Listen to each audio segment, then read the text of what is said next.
Hello and welcome, as you may be able to figure out by what's on the screen, to the Raw Tag Team Championship match simulation featuring these guys challenging for the belts, taking on, come on camera, switch round. Oh, it's not going to, boo. Okay, taking on Rollins and Jason Jordan for the Raw Tag Team Championships. I'm joined, as always, by my special guest colour commentator, Emir from Raw Wrestling Talk. And let me tell you something, man. My energy level has kicked up thanks to this Lunchable. Oh, look at this! He's a sponsored appearance. He's got a promotional deal with Lunchables. So there's the champs. There's the champs with the belts sat firmly nowhere near their shoulders. Seriously, it's 2018. Like, all the stuff they can do in computer games and 2K can't make belts just flop onto someone's shoulder. Like, can't make ragdoll physics for the belts. How crazy is that? And you know what else bothers me? When the referee holds the belts up like that, have you noticed that the fold is along the side plate, so the metal just bends? Anyway, so we're here to commentate on the match simulation on 2K18 of the Raw Tag Team Championship match. The Bar against whatever these guys are gonna call themselves. I guess it's just Jason Jordan and Seth Rollins. They don't really have a name, do they? But we've got naggy veteran and over-enthusiastic man-child, I think is their official team name. But I'm digging it. I'm digging the fact that Jason Jordan's finally sort of settling into his direction and starting to. He seems to be a lot more comfortable playing his role than he was maybe only a matter of 4, 5, 6 months ago, I think. Yeah, I agree. I know the complaint was that, oh, Jason Jordan's not that good on the mic. One of the reasons why I hate hearing that is because we never even see Brock Lesnar on a show. And when we do, he doesn't even have to pick up a mic. He has an advocate. But everybody gives every other wrestler such a hard time if they're not good on the mic. It's like, this guy's got a championship. He doesn't even have to talk. He barely has to wrestle. Barely.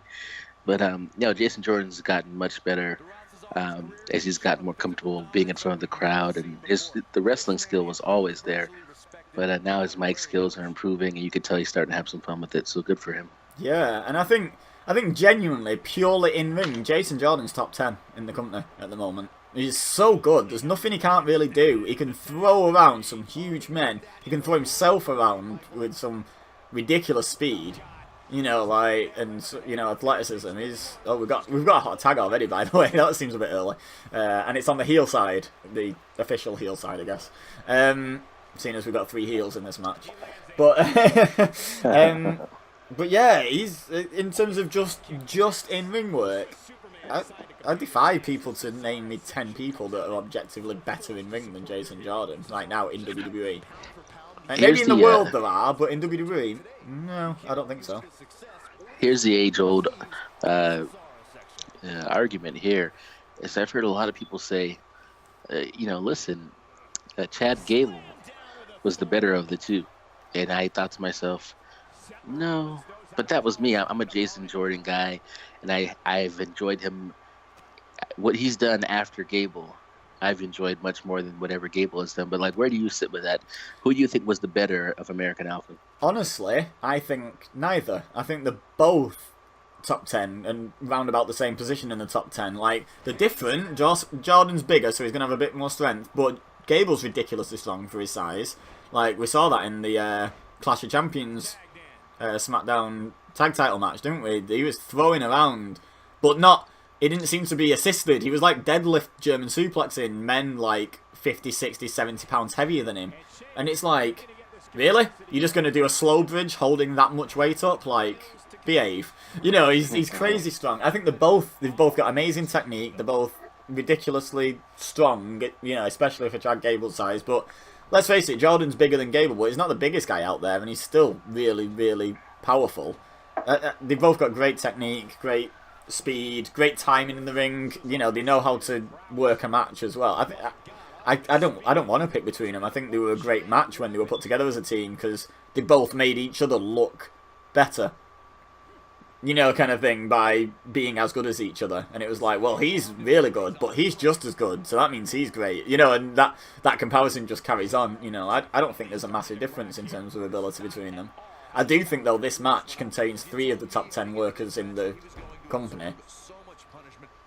How do you think? How do you feel about the chemistry or lack thereof? Do you think there is any kind of chemistry between Seth Rollins and Jason Jordan? Or I think are they meshing? I think there's great chemistry. I don't think they're going for fluid tag team chemistry. I think what they're going for is working amazingly.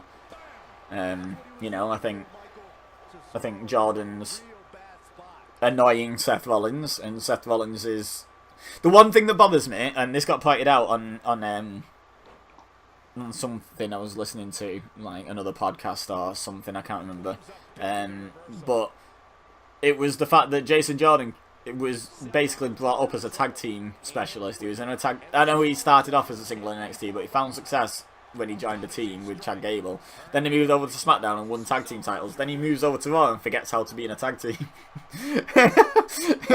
Like, you know, and that is a little bit of an inconsistency. But as long as you can just look past that, I think, you know, and the fact that Seth Rollins is the one getting impatient when he's hardly been the world's greatest tag team partner in the past, has he? By the way, we just saw a Bro Kick. Is that a tag finisher? It must be the way that Cesaro held him up and everything. Two. Oh, Jordan just missed the breakup completely. Where was he going? You have to forgive Jason Jordan. He's a bit green. Oh man. Oh, Seth will be having words with him backstage about that one. But yeah, I think in terms of what they're shooting for, in terms of the chemistry, which is they're aiming for a lack of chemistry, they're getting it. They're getting just enough chemistry to be a credible tag team in the ring. But in general, wait, are we about to see? Yeah, we're about to see that because I didn't put the curb stomp back on him. The knee thing. It was one. He's got two. Oh, I think you're a couple of seconds behind me. Never mind. I'd already seen the kick out, but it's all good. So, yeah, I think with what they're going for, I think it's working really well. I think they're building this really nicely for... You see, I can't figure if they're going to try and swerve us and have Seth eventually have enough with Jordan and turn on him, and we're supposed to feel sympathy for Jordan. I really hope they're not going to go that way, because they've already proven very quickly that Jordan's not going to get over as a babyface single at the moment. So leave him heel, and he needs, you know, like, I know people are going to say, oh, turn him heel, turn him on Seth. He's already heel. Everything about his character work is heel. He's just in a face tag team. By the way, if we're being honest, if Seth Rollins turns on Jason Jordan, not only will there be no sympathy from the crowd, but we know the crowd, and we know the crowd likes to hijack the show, so the crowd will then begin to chant, "Thank you, Seth. Thank you, Seth." Oh yes, absolutely, yeah. I completely agree. By the way, can we just point out a little bit of lack of team chemistry from Sheamus and Cesaro there? Cesaro did the team pose to not only a corner where Sheamus wasn't standing, but not even their corner. So, must have got dropped on his head a bit hard or something, because he doesn't know where Sheamus is or even meant to be. Oh, whoa, okay, sorry for the spoiler, but... Jesus, where did that come from? And I say sorry for the spoiler because that was about 2 seconds before you saw it, I think. But Jason Jordan just pinned Cesaro, just like that. It's on brand. This is on brand, and I meant to bring this up at the start of the match, but for the last several weeks on Monday Night Raw, whenever Jason Jordan and Seth Rollins have gotten a tag team victory over the Bar, every time it has been Jason Jordan pinning Cesaro on a move where you didn't really think Cesaro was going to fall to that move, but because they're putting Jordan over right now, he's been able to pin Cesaro on multiple occasions with moves that really he should have been able to kick out. And so when I saw that happen just now, I was like, yeah, that's exactly what's been happening. Ah, interesting. Well, there you go. We'll leave it on black screen for you guys while you let us know who you think's going to win in the comment section. Don't forget to go over to RWT and check out our full predictions video and subscribe over there so you don't miss our review of Royal Rumble and our predictions and reviews of all future pay-per-views. And don't forget to subscribe here if you're new here as well. I suppose I best get that one in, hadn't I? Leave a like on this video on the predictions over on RWT. It always helps, so we appreciate it. And share with your friends if you think they would enjoy. But for now, all I have left to say is thank you very much for watching. As always, I've been Ibeza. You've been amazing. He's been Amir. Thank you for having me, guys. And we will see you next time.